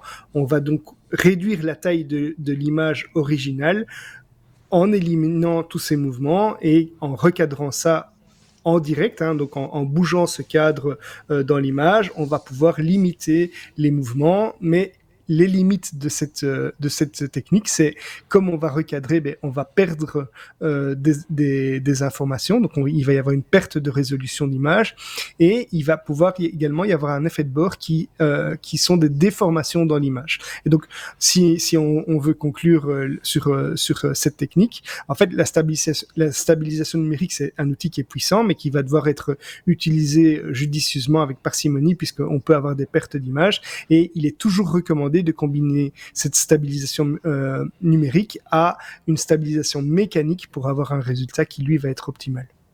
Et là, Benoît, la stabilisation optique, que l'on connaissait, parce que là on parle de vidéo, mais la stabilisation optique, on la connaissait déjà dans les appareils photo pour éviter d'avoir des flous au moment du déclenchement, par exemple. C'est de cette stabilisation-là dont il est question. Tout à fait, et tu as tout à fait raison Marc, c'est quelque chose qu'on a inventé, la stabilisation optique au départ, qu'on a inventé pour la photo. Et c'est important de le comprendre parce que les contraintes de la photo sont différentes des contraintes de la vidéo. En vidéo, on veut se faire un plan, et donc on veut que les images fonctionnent les unes derrière les autres d'une façon correcte. Là où en photo, même si on fait une rafale, même si on fait une dizaine de photos à la suite, chaque photo va vivre sa vie indépendamment et n'a pas besoin des photos qui l'entourent pour être comprise. Et donc l'objectif de ces stabilisations, c'est d'éviter le flou de bouger, c'est-à-dire d'éviter que quand le photographe fait sa photo, son tremblement, parce qu'il a bu beaucoup de café le matin par exemple, ces tremblements vont se voir sur la photo et vont diminuer la qualité de la photo.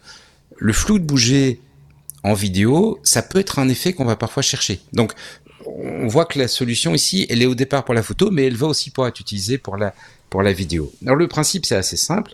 On a dans l'objectif au départ, et puis on va voir après que ça s'est décliné dans d'autres versions, on a un accéléromètre ou une centrale inertielle, c'est-à-dire quelque chose qui va détecter le mouvement, qui va détecter que l'appareil accélère dans un sens ou dans l'autre, ou qu'il n'est plus à l'équilibre. Et c'est information est transmise à un petit calculateur qui va faire, je pense que la manière plus simple de le dire, c'est qu'il va faire gigoter quelque chose dans l'appareil pour compenser. Ouais. Par défaut, les premières implémentations, ce qu'on faisait gigoter, c'était un groupe optique. Donc, dans l'objectif, on avait des lentilles et on a un ensemble de lentilles qui vont être collées ensemble. Ça s'appelle un groupe optique et on le fait bouger de façon à ce que son mouvement compense le mouvement que la centrale inertielle a détecté. Donc si par exemple elle détecte qu'on descend un petit peu vers le bas, parce que le photographe il bouge un petit peu vers le bas, eh ben on va faire bouger le groupe optique de façon à ce que sur le capteur, l'image arrive au même endroit que si le photographe n'avait pas fait ce mouvement-là. Alors j'ai dit gigoter quelque chose parce qu'on a démarré avec l'objectif, le groupe optique. C'est à l'époque on faisait encore du film et donc le film était évidemment immobile et on faisait bouger ce qui se trouvait devant pour que l'image arrive au bon endroit. Quand on est arrivé sur le numérique, on s'est rendu compte qu'on pouvait faire bouger le capteur. Au lieu de faire bouger quelque chose dans l'objectif, on peut faire bouger le capteur, ce qui a plusieurs avantages. D'abord, ça veut dire que tous les objectifs sont stabilisés, alors que sinon il faut racheter tout le système que je viens d'évoquer dans chaque objectif qu'on achète et qu'on a besoin qu'il soit stabilisé. Et ça permet aussi de compenser plus de mouvements. Parce que dans l'objectif, on sait compenser les mouvements verticaux et latéraux, c'est-à-dire le photographe, il a relevé un petit peu son appareil, il l'a abaissé un petit peu, il est parti un peu sur la gauche, un petit peu sur la droite, et puis c'est tout. On ne sait pas compenser des mouvements de rotation. Et par exemple, quand on appuie sur le déclencheur, le fait d'appuyer sur le déclencheur, ça met une pression de l'appareil qui fait qu'il va partir un petit peu en rotation sur le côté. Exactement, Marc, tu le démontres. Mais là tu le fais fort. Hein. Là, c'est plus du café que t'as pris. Hein. C'est du vin. Je suis à Venise et je fais une photo depuis une gondole. D'accord. Du coup, imagine c'est la houle. Imagine la houle, tout ce que tu veux. Donc, l'intérêt de stabiliser le capteur par rapport à l'objectif, c'est qu'on peut, dans une certaine mesure, et certains modèles le font, également compenser ce mouvement de roulis. Donc ce mouvement de latéral. Et enfin, juste pour être complet, sur les téléphones mobiles, très souvent ce qu'on fait, parce que le système est très petit, l'objectif est très très petit, le capteur est très très petit, il est plus simple de faire gigoter l'ensemble. Lentille et capteur, et donc c'est plus l'objectif qu'on va faire bouger, c'est pas le capteur, mais c'est l'ensemble complet. Notons un problème spécifique pour la vidéo, je l'ai dit, donc on sait compenser certains mouvements, mais il y a certains mouvements qu'on ne sait pas compenser. On ne sait pas compenser ce qu'on appelle le tangage, c'est-à-dire la rotation autour de l'axe, donc si l'appareil part en plongée ou en contre-plongée involontaire, c'est quelque chose qu'on ne sait pas compenser, et on ne sait pas compenser le lacet, c'est-à-dire si l'appareil tourne vers la gauche ou vers la droite, donc s'il fait un panoramique involontaire. Ça, c'est des choses que on ne sait pas compenser parce que le capteur, et encore plus le groupe optique, il va pas s'avancer ou se reculer dans l'appareil. Il va pas, il bouge simplement dans deux axes. Voilà. Il y a des optiques qui permettent de faire ça par ailleurs, hein, pour par exemple faire la photo d'une boîte sans voir les angles. Par exemple, vous avez des groupes optiques qui se déplacent dans le plan. Enfin, c'est tout un mécanisme, mais c'est un autre sujet. Et les poules font ça très bien. Je sais pas si vous avez déjà vu, mais il y a des vidéos où on a même mis une tête sur une poule. Et en fait, les poules, elles instinctivement, ou je ne sais pas comment elles font, mais elles arrivent à bouger leur tête, peu importe la direction dans laquelle vous les tenez, vous les faites bouger, elles ont un stabilisateur intégré dans leur cerveau, elles ont un moteur, et elles arrivent à maintenir leur tête toujours au même endroit. C'est assez impressionnant. Elles ont un petit moteur inertiel. Vidéo, ça vaut la peine. Un petit moteur inertiel dans la tête de la poule qui fait que sa tête reste toujours au même endroit. Xavier, puisque tu prends la parole, est-ce qu'il y a possibilité de récupérer ça, comme on dit, en post-production, en post-traitement? C'est ça. Donc une fois qu'on a fait sa prise de vue et que c'est terminé, on a fait cette vidéo, et on se dit finalement on n'a pas si bien fait. C'est faux. On va quand même pouvoir corriger une vidéo qui tremble puisque on va pouvoir faire ça en post-traitement, c'est-à-dire après la prise de vue. Il y a des logiciels pour faire ça. Je vais en citer 3. On a par exemple Adobe Premiere Pro qui a un outil qui s'appelle le Warp Stabilizer. Il y a Final Cut Pro qui va avoir un stabilisateur intégré. Et puis on a aussi un logiciel qui peut être payant ou gratuit qui s'appelle DaVinci Resolve, qui a un outil de stabilisation également qui est très avancé. Comment ça se passe? On va tout simplement importer sa vidéo. L'outil va analyser sa vidéo, une fois qu'on a appliqué l'outil de stabilisation, le logiciel analyse les mouvements de manière numérique, comme je l'ai cité avant, et on va pouvoir appliquer des réglages à ça qui vont permettre d'ajuster de 1 la force de stabilisation, le type de stabilisation, donc on peut parler d'une position, donc on peut dire voilà, cette position-là, je veux qu'elle reste toujours au même endroit dans l'écran. On va pouvoir éviter la rotation, on va pouvoir appliquer une certaine mesure dans l'échelle qu'on accepte dans les mouvements, et une fois qu'on est content, on va exporter ça avec sa vidéo qui est toute stabilisée et corrigée. Mais je l'ai déjà dit, dans les pièges qui sont à éviter, c'est la déformation et la perte Évidemment. de qualité. C'est vraiment les outils de stabilisation software à la post-production, c'est vraiment pour se sortir d'un problème, voilà, parce que inhérent au bouger, il va y avoir des flous de bouger aussi que tu ne pourras pas récupérer nécessairement, et donc ça se verra quand même qu'il y a eu un traitement. Enfin, ça permet de sauver peut-être un plan quand il y a un petit choc ou quelque chose comme ça, mais sur les grosses vibrations là, c'est mort, quoi. Ça fait vraiment pas la blague. Enfin ouais, peut-être pour un film de vacances pour les amis ou autre, peut-être, mais pas pour quelque chose d'un peu léché, d'un peu professionnel. Il y a alors je me perds un peu dans ma conduite. Par ailleurs, en fait, je vais parler aussi du post-traitement sur les images. C'est-à-dire que ici, on a parlé des vidéos, mais il faut savoir que en photo, et Benoît connaît Bernard, je sais pas pourquoi. Benoît connaît bien ça. Dans les photos, on sait que le flou peut être parfois recherché, mais il peut aussi ruiner une photo qui était parfaite et dont on n'a pas 36 copies. Et heureusement, là aussi, le post-traitement peut aider, parce que il y a plusieurs causes au flou. Mais tout simplement, ça peut être le mouvement de l'appareil, comme pour la vidéo. Il peut y avoir aussi le sujet qui est en mouvement, et quand on est en photo, c'est parfois ennuyant si on voulait. On avait le cadre parfait, on avait le moment parfait, on avait le bon éclairage, mais malheureusement, on a bougé au dernier moment. Et il peut y avoir aussi une mise au point qui est incorrecte. Et là, on a également des logiciels, comme par exemple Photoshop, qui a un outil accentuation avec un filtre réduction du flou. On a Lightroom, qui a un outil netteté. On a GIMP, qui a des filtres d'accentuation.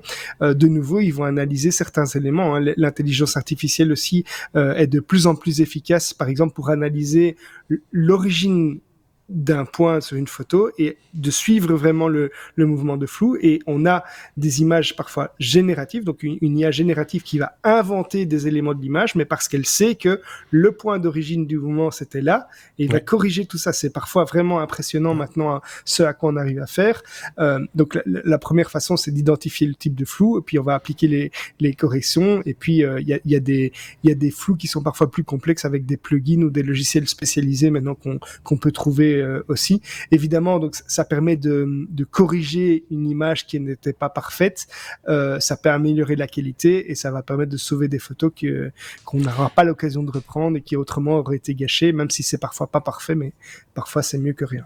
On avait parlé de ça dans un épisode précédent, il y a déjà quelques temps de ça, un algorithme créé par Google, si je ne dis pas de bêtises, où ils appliquaient sur une image déjà dégradée, ils rajoutaient du flou, un flou gaussien, pour ensuite recalculer l'image. C'était plus facile, quelque part, de repartir de quelque chose de flou de manière uniforme pour le restituer plus net qu'à l'origine.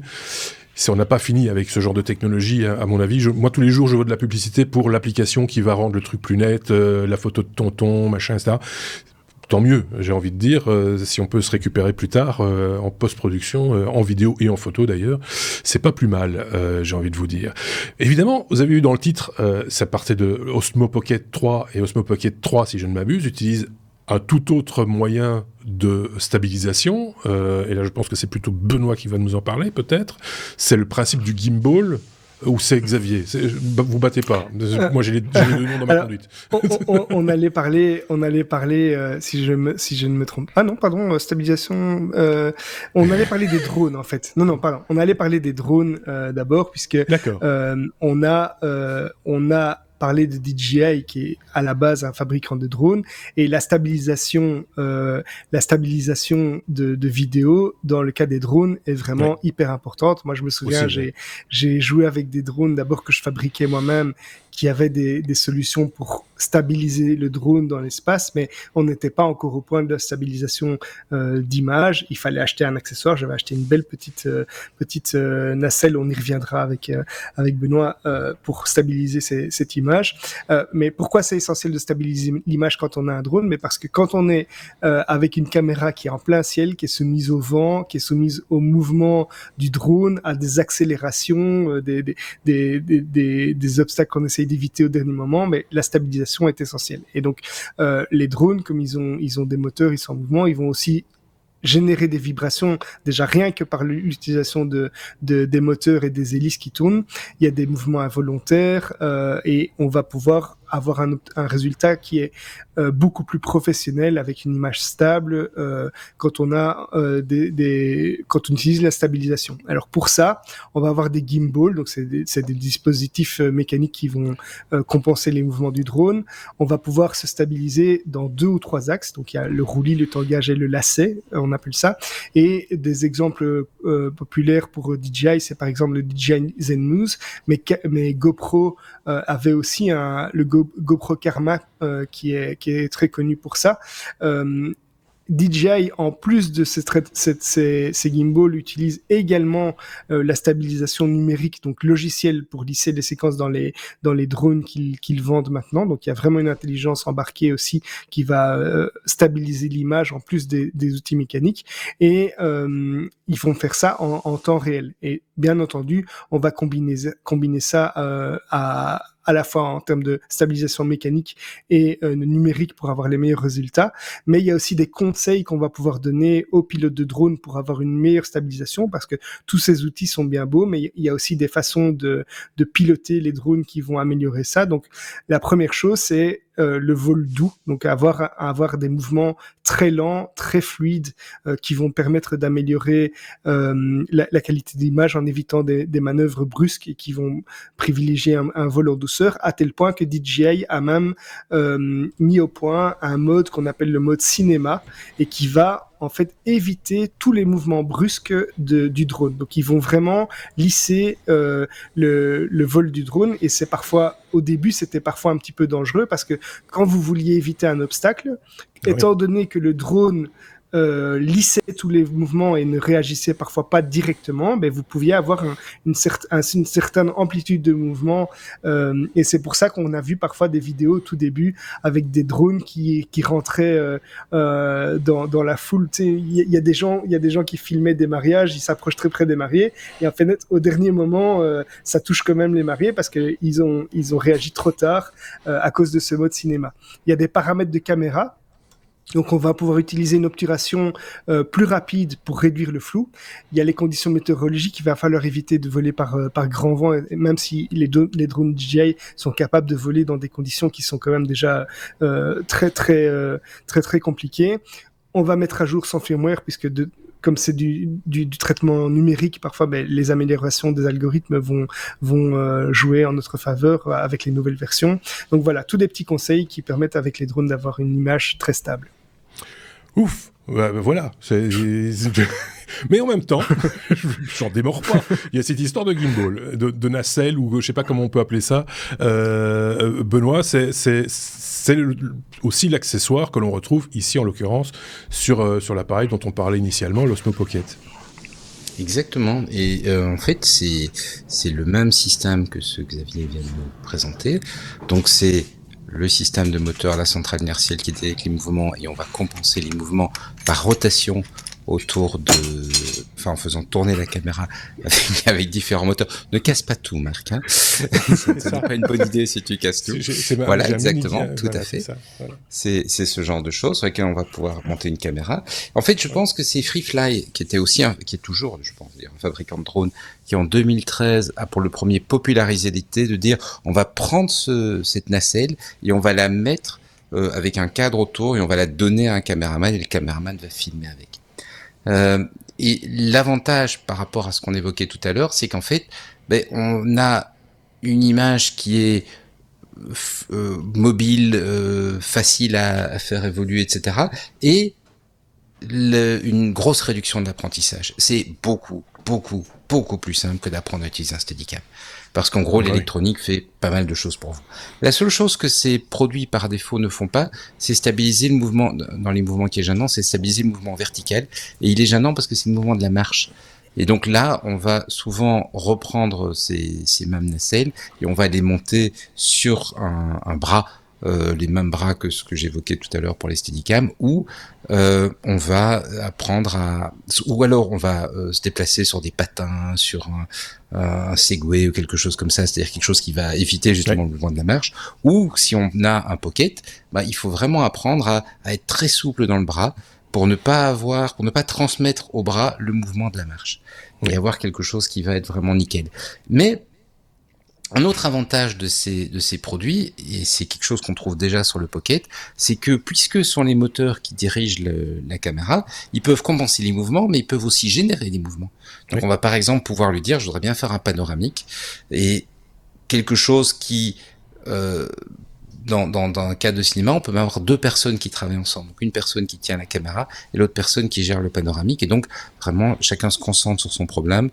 Et on simplifie beaucoup le travail par rapport à ce que tu disais tout à l'heure sur ta connaissance qui est opérateur Steadicam. C'est lourd, c'est fatigant, c'est compliqué, ça demande beaucoup de concentration sans arrêt. Et donc on a un temps limite. Et là, on va pouvoir travailler un petit peu plus longtemps. On va pouvoir travailler de façon un petit peu plus flexible. Faut être de bon compte, Benoît. La caméra qu'on va mettre sur un Steadicam et la caméra Osmo dont on parle ou qu'on va mettre sur un gimbal de petite taille, c'est pas tout à fait le même genre de caméra. C'est pas nécessairement le même objet, quoi. Il faut. Il y a des tailles limites qui sont plus basses sur les gimbals, effectivement. Voilà. Tout à fait. Maintenant, ce qui est intéressant, moi j'en ai un, certains l'ont vu à l'écran. J'en ai un par exemple qui est relativement lourd lui-même. Tu rajoutes dessus un appareil photo classique, on va dire. Genre Sony Alpha 7 ou autre, il faut le tenir, quoi. Ça se tient à deux mains quand même. C'est pas non plus le truc le plus facile, quoi. Il faut les poignets, quoi. Mais ce qu'on voit, c'est vraiment une espèce de fusion des systèmes qui se met en place avec juste l'objectif de pouvoir travailler plus vite, plus facilement. Soit, si on regarde la Pocket, quelque chose qui va être plus accessible au grand public, qui va permettre de faire des films de meilleure qualité sans avoir à se prendre la tête. Je disais tout à l'heure combien j'appréciais avec la Pocket, sans se prendre la tête, on la sort de la poche et on a quelque chose qui est correct. J'ai pas dit que c'est de qualité cinéma, mais c'est correct. Sans s'embêter, sans s'inquiéter, sans devoir se stresser. Et ou alors, on va pouvoir travailler plus vite et plus efficace. Une des choses qu'ils font sur les derniers modèles de Steadicam, par exemple, c'est d'avoir une des difficultés du Steadicam, c'est puisqu'il y a cet équilibre inertiel, c'est quand tu sors de l'inertie, tu peux avoir un effet de pendule. Donc ta caméra va osciller, ce qui est pas génial. Et en fait, là, ils ont mis un moteur, ils ont mis exactement le même mécanisme que ce qu'on va trouver sur l'Osmo Pocket ou que ce qu'on va trouver sur un drone pour vraiment stabiliser l'axe horizontal. Et éviter que sur cet axe-là, qui était l'axe le plus compliqué quelque part à éviter qu'il parte en pendule, eh bien là on va avoir un moteur, et le reste, on le fait de façon traditionnelle. Et l'opérateur gagne du temps, il est plus efficace, il est plus rapide. C'est vraiment cette idée, cette évolution vers plus simple, plus rapide, plus efficace, plus accessible pour nous, avec des produits comme la Pocket par exemple. On est à cheval là, dans deux mondes, parce que là, tu le dis effectivement, plus accessible pour le grand public, pour monsieur, madame, tout le monde qui a envie de faire de belles images, etc. Et quand on parle de Steadicam, évidemment, de matériel plus professionnel. Et on pourrait encore parler, parce qu'on voit ça régulièrement à la faveur des différents salons de l'audiovisuel qui existent de par le monde, des espèces d'exosquelettes maintenant. J'ai vu ça il y a pas tellement longtemps, qui est une espèce de Steadicam amélioré avec un bras inerte. Enfin, ça combine un peu toutes les technologies qui vont bien, le système également de potence que tu portes comme un sac à dos et qui soutient la caméra. Donc là, c'est le dos qui prend, c'est plus les épaules, mais ça stabilise en partie aussi. Alors, ça dépend un peu de l'histoire qu'on raconte, de ce qu'on veut filmer, comment on veut le filmer, etc. Et la personne qui va opérer choisira la technologie qui lui semble la plus cohérente par rapport à ce qu'il va vouloir filmer. Ce qui nous amène, Benoît, au cas d'usage justement de ces outils et comment ça va évoluer. Est-ce qu'on voit, enfin j'ai cité quelques pistes là, mais est-ce que toi tu vois d'autres pistes et d'autres évolutions possibles? Alors, moi ce que je voulais faire, c'était regarder à quelques films qui ont un petit peu marqué et qui sont assez accessibles. Je suis pas cinéphile, donc je vais pas prendre des films obscurs ou quoi que ce soit, mais des films qui vont marquer un petit peu comment cette évolution on va la vivre. Et en démarrant en 1958 avec Sueur froide, un film d'Hitchcock, où là, les caméras sont assez statiques, hein, on est bien avant les stabilisations qu'on évoque maintenant, mais le cinéaste veut amener du mouvement, veut amener quelque chose, et donc il invente ce travelling contrarié, c'est-à-dire qu'il recule sa caméra, et en même temps il a un zoom qui fait aller dans le sens inverse pour compenser le mouvement de la caméra, et ça donne un effet où en fait, le cadre ne change pas, mais la perspective change dans l'image, et c'est extrêmement déstabilisant. Et donc on voit déjà cette idée de vouloir amener de la dynamique dans l'image, mais au prix de moyens techniques mis en œuvre qui sont complexes et qui sont franchement pas accessibles. Il fallait vraiment être un grand cinéaste pour se permettre de mettre en place ce genre de choses. Parce qu'il faut tenir le point. Là, on peut bondir. Pardon ? Il faut tenir le point aussi en même temps. Oui. Je pense qu'ils n'ont pas tourné une seule fois. Hein. Je pense qu'ils sont pas mal laissés avant de l'avoir correct. De là, on saute en 1976 ou 1976. Rocky.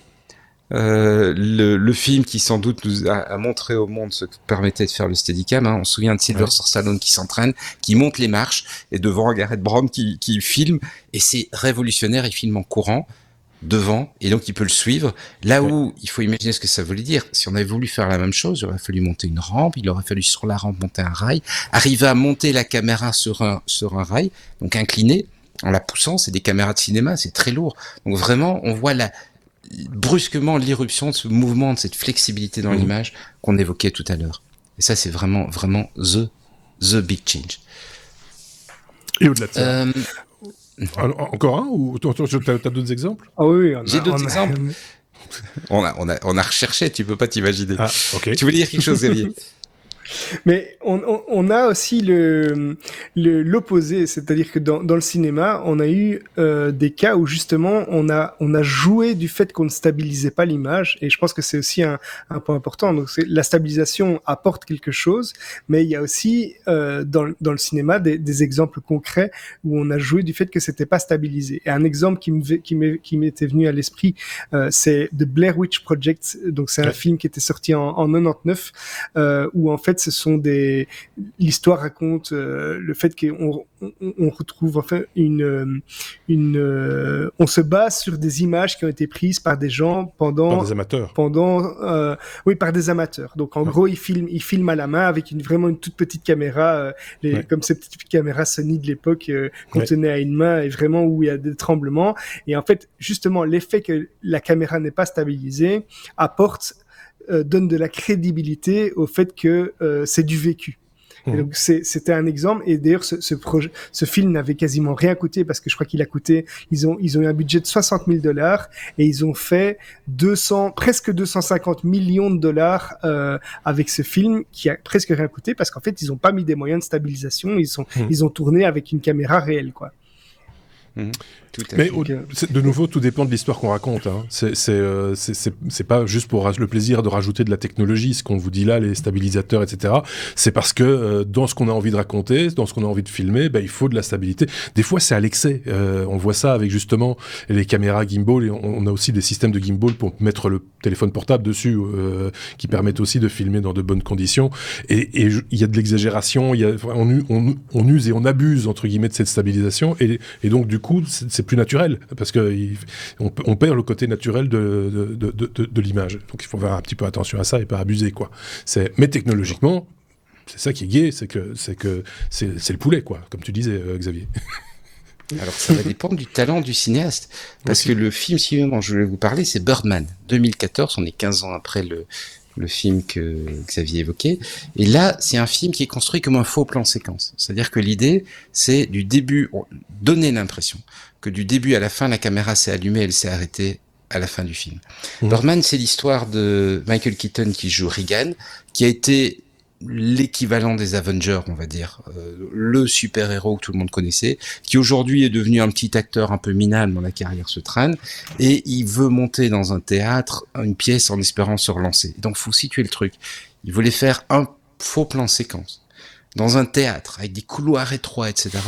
Et comment ils le font? Justement, parce qu'ils ont des moyens de stabilisation légers, portables, faciles à emporter, et le film est quasiment complètement tourné au Steadicam, quasiment complètement tourné en accompagnant les acteurs dans les couloirs, etc. Ils n'arrêtent pas de bouger, ils bougent énormément, et caméra bouge énormément pour les suivre.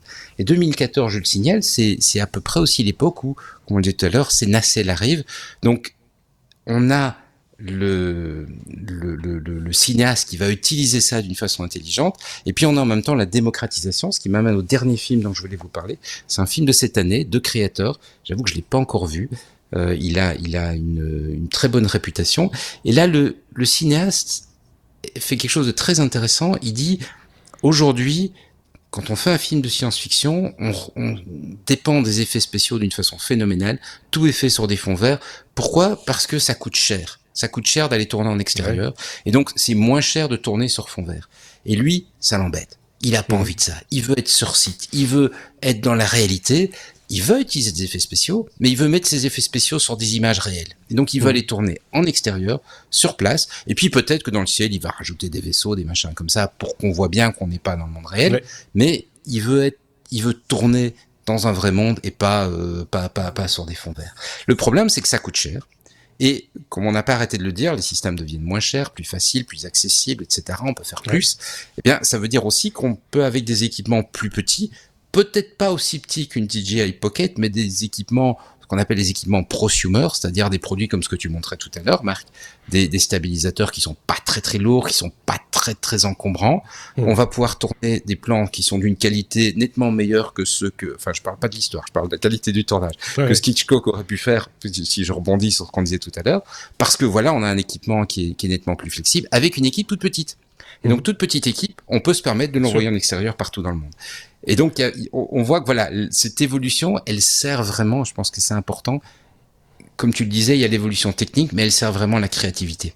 La narration. Et donc, la Pocket, allez-y, achetez-la et amusez-vous avec et essayez de créer des choses avec. C'est vraiment ça qui est sympa. Si un des deux, demain, achète ou je le vois avec un Pocket 3, je serai suspicieux. Je vais être suspicieux, je vous préviens. L'année qui vient, si je vous vois avec un de ces appareils en main, je vais poser question. Parce que s'ils vous le vendent... Je pourrais te montrer la facture. Moi, oui, la facture du... Parce que j'ai la 2 et sincèrement, depuis les leaks de la 3, je sais ce que je vais faire de mes prochaines économies. Acheter un Steadicam. Juste pour ce plaisir de se foutre le dos en l'air. Ça, j'en ai encore. Ok, bon, on a été très long sur cet épisode, mais le dossier, on valait la peine et il y a encore moyen d'en parler, évidemment, parce que quand on voit certaines images qui sont tournées avec des combinaisons de nacelles plus de grues accrochées sur le toit de véhicules 4x4 qui suivent une course automobile et des choses comme ça, et appuyées en plus par un drone, mais pas un petit drone DJI, un gros drone avec 8 hélices, des grosses caméras, il y a moyen de faire, il y a moyen de voir venir, mais c'est pas dans notre propos, nous on y a effleuré le sujet et je suis sûr que vous trouverez des chaînes YouTube passionnantes qui parleront ou en tout cas qui montreront ce type d'outils, ce genre de tournage pour votre plus grand plaisir si c'est ce que vous aimez. Merci en tout cas Xavier, merci à Benoît. Je pense qu'on a fait le tour de la question, j'ai rien oublié dans la conduite, je n'ai frustré personne, tout ce qui était préparé a été utilisé. Des fois j'ai peur, donc voilà. Merci de nous avoir suivis. En tout cas, n'hésitez pas à partager cet épisode comme d'habitude, à mettre des pouces, des étoiles sur les applications de podcast ou sur la chaîne YouTube, et n'hésitez pas à commenter également. Merci de nous avoir suivis et on se dit bien sûr à très bientôt. Salut!